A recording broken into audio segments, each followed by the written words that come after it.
ராம் ராம், வாழ்க வளமுடன். Voice of காஞ்சி நேயர் அனைவருக்கும் இனிய மாலை வணக்கம். ஸ்ரீ பெரியவா அனுபவத்தில் கொய்யாப்பழம் கொண்டு வந்தியா, வானத்தில் தெரிகிற நட்சத்திரங்களை ஒரு வேளை எண்ணிடலாம். ஆனால் பெரியவா பக்தர்கள் எத்தனை பேர்னு யாருக்கும் கணக்கு தெரியாது. ஏன் என்ன காரணம் அப்படிங்கிற தலைப்பும் தெரியாது, பார்க்க வர மக்களுக்கும் தெரியாது. நடக்க முடியாத சம்பவங்களெல்லாம் அதிசயமாக சர்வ சாதாரணமாக தனக்கு சம்பந்தமே இல்லாதது மாதிரி காட்டி ரட்சிப்பா பெரியவா. அவள் வாழ்ந்த காலங்களில் நாமளும் இதெல்லாம் பார்க்குறோம் படிக்கிறோம்னா நாம் எவ்வளவு புண்ணியம் பண்ணியிருந்தா இந்த மாதிரி ஒரு அனுபவம் கேட்க முடியும். 2 பேர் இருக்கா, ஒருத்தர் சூரியகுமார், இன்னொருத்தர் ரவிக்குமார்னு. இவா பெரியவா பக்தியில் ஒரே மனசில் 2 பேருக்கு.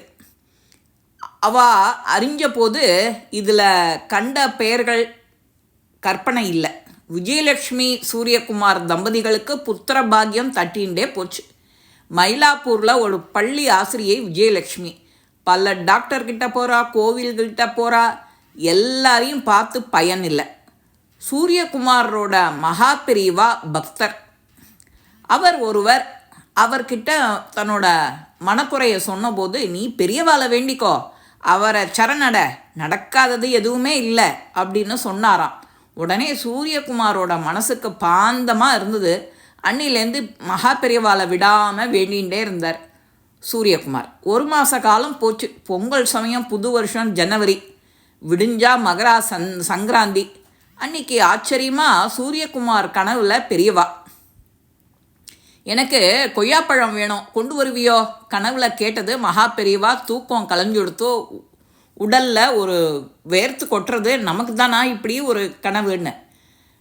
விஜயாவோ மகா பெரியவா கனவுல வந்தா, என்கிட்ட கனவுல கொய்யாப்பழம் வேணும், கொண்டு வருவியான்னு கேட்குறாளே அப்படின்னு விடிஞ்சதும் தேடிண்டு கண்டுபிடிச்சி கொய்யாப்பழத்தோட காஞ்சிபுரம் போமா அப்படிங்கிறா 2 பேரும். பொங்கல் அன்னைக்கு கிளம்ப முடியல. வீட்டில் பூஜை, சொந்த மந்தம் இவெல்லாம் இருக்கிறதுனால அடுத்த நாள் மாட்டுப்பொங்கல் அன்னைக்கு காலையிலேயே சென்னை முழுக்க தேடி அலையிறா. கொய்யாப்பழம் சீசன் இல்லை. சூர்யாவோட ரவிக்குமார் கணவனை பற்றி சொன்ன போது அவர் கொத்தவால் சாவடி முழுசும் அலைஞ்சு கடையில் ஒரு சில கொய்யாப்பழங்களை பிடிச்சிட்டார். சூரியகுமார் விஜயா தம்பதியர் ரவிக்குமார் குடும்பத்தோட மாட்டுப்பொங்கல் அன்னைக்கு காலையில் காஞ்சிபுரம் போகிறா. கொய்யாப்பழத்தை போய் எப்படி பெரியவாளுக்கு கொடுக்கறது, கனவை நம்ப முடியுமா அப்படிங்கிற ஒரு சந்தேகம். வழக்கமாக மாம்பழம், ஆப்பிள், ஆரஞ்சு, சாத்துக்குடி, திராட்சை பழங்களோட கொய்யா பழங்களையும் சேர்த்து ஒரு பைய கையில் வச்சுட்டு இருக்கா. பொங்கல் விடுமுறைங்கிறதுனால வழக்கத்தை விட கூட்டம் அதிகம். பெரிய நீண்ட கியூ, அனுமார்வால் மாதிரி. காஞ்சிபுரம் பஸ் நிலையம் வரைக்கும் எவ்வளவு நேரம் ஆகுமோ, பார்க்க முடியுமோ முடியாதோ. மகா பெரியவா நீங்கள் தான் எனக்கு அனுகிரகம் பண்ணணும்னு சூரியகுமார் வேண்டிட்டு நிற்கிறார் லைனில். போலீஸ் வரிசையாக ஒழுங்கு பண்ணிகிட்டு இருக்கு. 3-4 மணி நேரம் ஆச்சு. தரிசனம் கிடைக்குமா அப்படின்னு பார்க்கும்போது மடத்தில் தொண்டர் ஒருத்தர், ஒரு தெரிஞ்சவர் வரார். இன்னைக்கு பார்த்து வந்திருக்க, ரொம்ப கூட்டமாச்சே அப்படிங்கிறார். பெரியவா தரிசனம் பண்ண தான் இன்னைக்கு அவசரமாக வந்தோம். அப்படி என்ன அவசரம்? பெரியவா நேற்றுக்கு என் கனவுல வந்தால் கொய்யாப்பழம் கொண்டு வருவியான்னு கேட்டா, அதான் வாங்கிட்டு வந்திருக்கோம். பெரியவா கிட்ட அதை கொடுத்து ஆசீர்வாதம் வாங்கிக்கணும். இதோ பாருப்பா, நீ என் நண்பா, அதுக்காக பெரியவாளை உடனே பார்க்கணுங்கிறதுக்காக என்கிட்ட கொய்யாப்பழம் வாங்கி தர சொன்னால், பலாப்பழம் கேட்டால் மெட்ராஸ்லேருந்து வாங்கிட்டு வந்திருக்கேன், பொய்யெல்லாம் சொல்லாத அப்படின்னு கோபமாக சொல்லிட்டார் அவர். பொய்யில்லை, நிஜம், சத்தியம். பெரியவா நிச்சயம் என் கனவுல வந்தாப்பா, அவள் கேட்டதுனால தான் தேடி பிடிச்சி கொய்யாப்பழம் வாங்கிட்டு வந்திருக்கேன். அவர் தொண்டர் துளி கூட காதிலே வாங்கிக்கல, போயிட்டார். மறுபடியும் சொல்கிறேன், பொய் சத்தியம்லாம் பண்ணிடாதேள். பெரியவா உடனே உங்களை தரிசனம் பண்ணிட்டு போகணுங்கிறதுக்காக கனவுல வந்தார், கொய்யாப்பழம் கேட்டார்னு சொல்லாத, காதில் பூ சுத்தாத. இந்த மாதிரி நிறைய பேர் இப்போ ஆயிட்டா. வேற எங்கேயும் யாருக்கிட்டேயும் கிடைக்காம கொய்யாப்பழம் வேணும்னு உன்னை பார்த்து கேட்டாரோ பெரியவா அப்படின்னு ரொம்ப இளக்காரமாக சிரிச்சுட்டு போட்டாராம் அந்த தொண்டர். எத்தனை நேரம் ஆனாலும் பெரியவாளை வரிசையில் நின்று இந்த கொய்யாவை பெரியவா கிட்ட சமர்ப்பிச்சுட்டு தான் மெட்ராஸ் கிளம்புவோன்னு தீர்மானிச்சுட்டார் சூரியகுமார். கொண்டு வந்திருந்த இன்னொரு புது பையில் கொய்யாவை போட்டுண்டு மற்ற பழங்களெல்லாம் ஒரு பெரிய பையோட ரவிக்குமார் கையில் கொடுத்துட்டார் சூர்யா. கூட்டம் வேகமாக நகர்ந்துட்டுருக்கு. காலையில் 10:30 மணி. நிற்கிறவா மத்தியானம் 1:30 மணி வாக்கில் பெரியவா தங்க பொம்மை மாதிரி தூரம் உட்காந்துருக்கிறத இவாளால் கொஞ்சம் பார்க்க முடிஞ்சுது. கலப்பு வேற வந்துடுத்து. பெரியவாளை தரிசிக்க போகிறோம், ஆசீர்வாதம் வாங்கிக்க போகிறோங்கிற சந்தோஷம் அதிகரிச்சுட்டே இருந்ததுனால ஹர ஹர சங்கர ஜெய ஜெய சங்கரா அந்த கோஷம் வான பொழக்கிறது. அங்கே சர்வேஸ்வரனான பிரம்மம் தள்ளாத வயதிலும் துளியும் களைப்பு இல்லாமல் ஆர்வத்தோட பக்தர்கள்கிட்ட சிரித்து பேசின்னு இருக்கா. கலப்பு, கவலை, பாரபட்சம் இதெல்லாம் வேண்டாமே. நம்ம போல் சாதாரண மனுஷாளுக்கு தான் இது. பகவானுக்கு ஏது?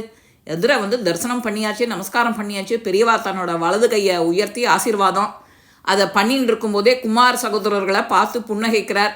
கண்களில் லேசாக வாட்சல்யம். கொய்யாப்பழம் இருந்த பைய கையில் சூரியகுமார் கொடுக்குறார், எடுக்கிறார். எப்படி சொல்கிறது, கனவு கண்டதை பேசாமல் கையை கட்டி வாயை பொத்தி பவ்யமாக அவரோட திருமுகத்தையே ஏக்கமாக பார்த்தபடி நின்னாராம். பக்தி பரவசத்தில் கண்களில் ஜலம். சூர்யாவுக்கோ பேச்சே வரல. பெரியவாளை எப்படி இன்னைக்கு தரிசனம் பண்ணியே ஆகணும்னு ஒரு சங்கல்பம் எடுத்துட்டோம், புறப்பட்டுட்டோம். தழுதழுக்க பேசுகிறார். கொய்யாப்பழம் கேட்டேனே, கொண்டு வந்தியா? சர்வ சகஜமாக கேட்டுட்டா பெரியவா. 1000 வாட்டு மின்சக்தி தாக்கியது மாதிரி அவளுக்கு மண்டபமே கண்ணுக்கு வேகமாக சுற்றுறது மாதிரி. கம்பத்தை கெட்டியாக பிடிச்சிட்டார். சூரியகுமாரும் ரவிக்குமாரும் இதய துடிப்பு நிற்கிற மாதிரி ஆடி போயிட்டா. குடும்பமே விதிர்த்து போயிடுது. சூரியகுமார் கையில் இருந்த மஞ்சள் துணி பைய கொய்யாப்பழம், 6 கொய்யாப்பழம் இருக்கிறது உலகத்தில் யாருக்குமே தெரியாது. எல்லாத்தையும் விட ஆச்சரியம் சூர்யாவோட நண்பர் பெரியவா. அவருக்கு சேவை செஞ்சுட்டுருக்கிறவர் காதிலும் பெரியவா கேட்டது விழுந்தது. திடுக்கிட்டார். முகம் இருட்டுறது, அவருக்கு கைகால் நடுங்கிறது. இதை சூர்யா சொன்னபோது நான் நம்பாமல் போயிட்டேனே, பொய் சத்தியமெல்லாம் பண்ணாதேன்னு. சூர்யா என்னை மன்னிச்சிடுப்பா அப்படின்னு வாய் பேசாமல கண்களால் கெஞ்சுறார் அவர் தொண்டர். உடனே வாங்கிட்டு வந்திருக்கேன் பெரியவா. மிஷின் மாதிரி பரபரன்னு துணிப்பையில் இருந்த கொய்யாப்பழங்களை பெரியவா எதிரில் மூங்கி தட்டில் வைக்கிறார். இது அலம்பிட்டியோ? கொய்யாவை காட்டி கேட்குறார். கிளம்புற அவசரத்தில் கொய்யாவை அலம்புறதுக்கு மறந்துட்டோம் பெரியவா. இதோ இப்போவே அலம்பிடுறேன். கொய்யாப்பழங்களை கையில் எடுத்துகிட்டு போய் தண்ணீர் இருக்கிற இடம் தேடுறார். அதுக்குள்ளே பெரியவாளுடைய தொண்டர் சொம்பில் தண்ணி கொண்டு வரார்.